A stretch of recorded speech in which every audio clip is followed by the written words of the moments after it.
बातें जाली, ना अपना पता नाम ना पता, छोड़ो उस बात में, पीछे की कहानी छोड़ दो सारी की सारी। आज के दिन कोई भी आदमी बना हुआ हो आपकी नजरों में, आपके गांव में, राज में, विज्ञान में, समाज में, कोई चीफ मिनिस्टर हो, कोई प्राइम मिनिस्टर हो, कोई सामाजिक कर्ता हो, वैज्ञानिक हो, लेखक हो,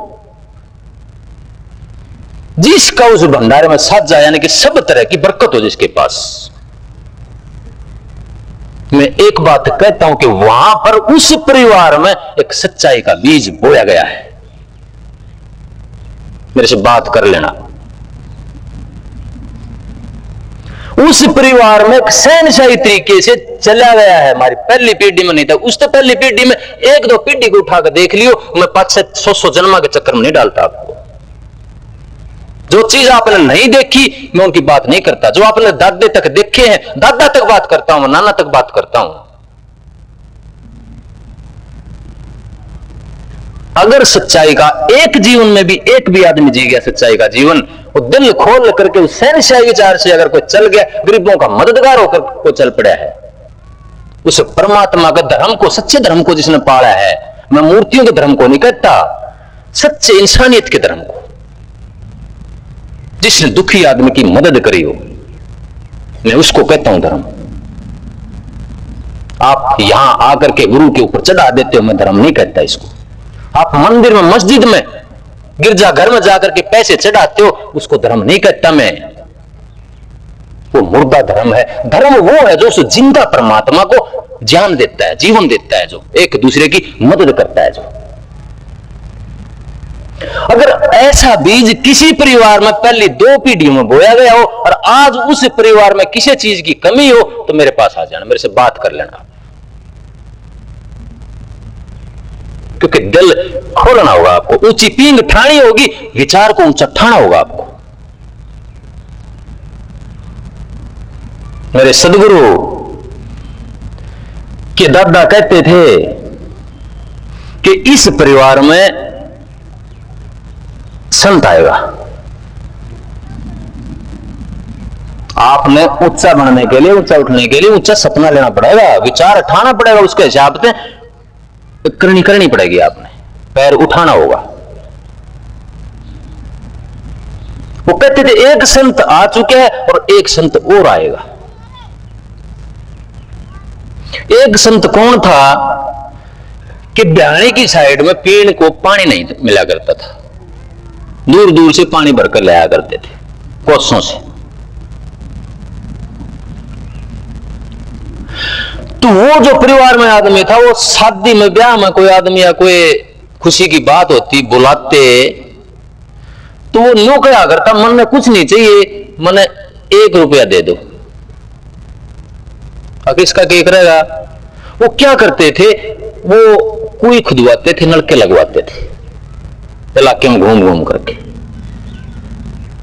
फिर वह चाल मेरे सदगुरु ने क्या रखी कि वो चुगर देगा 2-2 कोस के दायरे में, जेठ और साढ़ के महीने में पक्षियों के लिए पानी डालकर आया करते थे।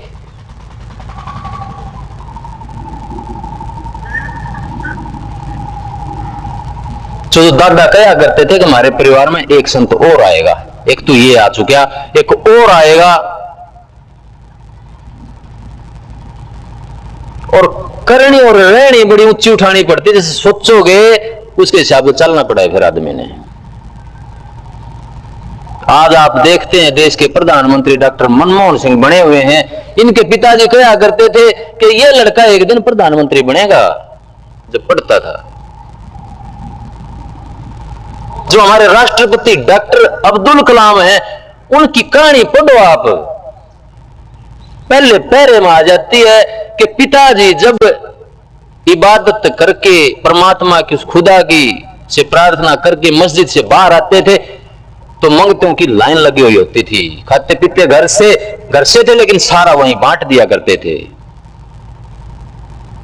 आदमी, औरतें हाथ लगवाते थे, पानी का जल का कटोरा लेकर के खड़े रहते थे कि इसको हाथ लगा दो और मैं इसको ले लूंगा या घर जाकर के औरत को दे दूंगा तो बच्चा हो जाएगा। इनके पिता ऐसे करने के धनी थे। और माता कैसी थी? ये कहते हैं कि जितने आदमी हम परिवार के थे, इनसे ज्यादा घर में मेहमान आते थे, उनका खाना बनता था, हमेशा जूठे बर्तन रहते थे घर में। यानी कि सपना एक ऊंचा लिया गया है। हमने ऊंचा सपना लिया है तो आगे ऊंची पींग अगर उठाई है विचार की तो आगे औलाद वैसी आ जाती है। लेकिन आगे आने के बाद जब बरकत शुरू होती है, जब बरकत शुरू होती है तो हम गिरने लग जाते हैं, हम लूटने लग जाते हैं, भ्रष्टाचारी हो जाते हैं, रिश्वत लेते हैं, दहेज लेते हैं, हम मांगने लग जाते हैं, औरतों को माताओं को तड़पाते हैं दहेज के लिए। जो बरकत शुरू हुई उस चीज की, जो बीज बोया गया था, जो पौधा जब फलने फूलने लगा तो उसकी डाली हम काटने लग गए, खुद ही उसकी जड़ काटने लग गए हम।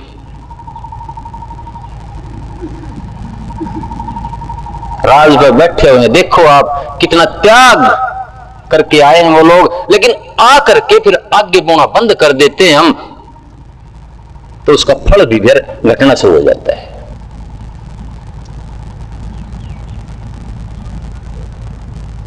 तो मेरे सदगुरु कहते थे कि जो सबसे पहली पैड़ी वो घर से शुरू होगी।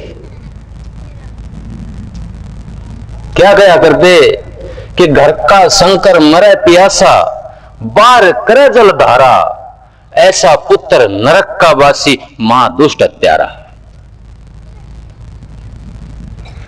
कि घर का शंकर माता पिता, घर का शिवजी माता पिता, अगर वो प्यासे हैं और बाहर मंदिर में जाकर के हम पत्थर की मूर्तियों के ऊपर जो एक तत्व की हैं और 5 तत्वों का जो चोला है वो घर में बैठा है जिंदा आदमी, उसको तड़पा करके हम मंदिर के ऊपर चढ़ाते हैं। मेरे सदगुरु कहते थे महादुष्ट हत्यारा होता है, ऐसे आदमी का संग भी नहीं करना चाहिए, नरक में जाएगा। तो सबसे बड़ी भक्ति, वो सबसे पहली पीढ़ी, वो कहते थे कि आपके घर से शुरू होती है। और वो ध्यान कहां से शुरू होता है? गुरु के पास जाने से नहीं होता, वो हमारे अंदर से खोदना पड़ता है कुआं। गुरु तो एक मदद कर देता है, आपकी एक बुझे हुए दिए में जान डाल देता है, तेल डाल देता है, माचिस लगा के उसको जला देता है। वो जलाए रखना आपका काम है। फिर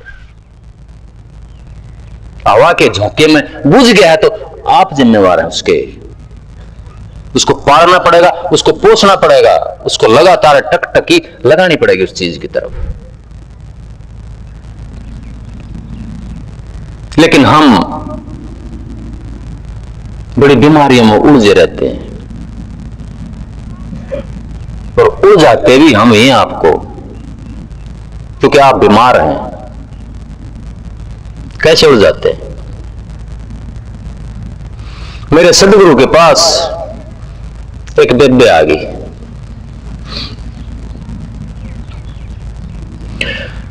वो पंडोकड़ी में कुछ सिक्के कुछ रुपए घाल रही, अच्छे थे, और वो सेवा में चढ़ाने लग गई।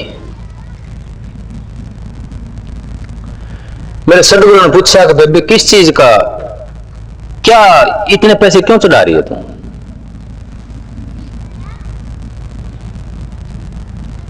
वो कहने लगे कि गुरुजी, मेरा कारखाना, उसमें कपास भरी हुई थी सारी, और उसमें आग लग गई।